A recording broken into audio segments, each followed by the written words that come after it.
Këtë zinxhir transmeton nga sahabiu Abu Bekra. Do të thonë jo nga Abu Bekri, po sahabi tjetër, Abu Bekra, radhiyallahu anhu. Prej tij, do të thonë transmeton Bekar ibn Abdul Aziz nga babai i tij dhe ai nga gjyshi i tij Abu Bekra, radhiyallahu anhu. Dhe ai transmeton nga pejgamberi sallallahu alaihi wasallam se ka thënë: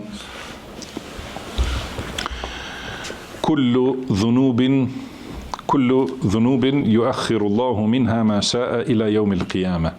Do të thënë, për të gjitha mëkatet, Allahu e vonon dënimin për ato që do ai në ditën e gjykimit. Do të thënë, për secilin mëkat ka mundësi që Allahu e vonon dënimin për ditën e gjykimit. Illa al-baghi, përveç padrejtësisë ose sulmit të padrejtë ndaj të pafajshmëve. Wa uquq al-walidain, edhe sjellja e keqe me prindrit, au qati'at ar-rahim, ose shkputja lidhjeve familjare, yu'ajjilu li sahibiha fi ad-dunya qabla al-maut. Do të thënë, për këto tre mëkate i vjen dënimi me do e mos në dunja, para vdekjes. Pra ky hadith gjithashtu tregon se dënimet për mëkate mund të jenë dënime të dunjas dhe dënime për ahiret.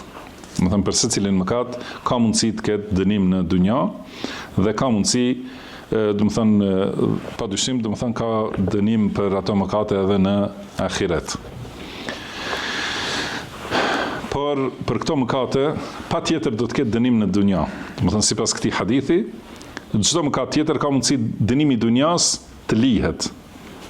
Pra nuk e dënon Allahu njeriu në dunja, ndonjëherë mund të jetë i falur, ndonjëherë mund të jetë edhe në gjendje më të keqe, i përshkallëzuar për t'u thelluar në mëkate.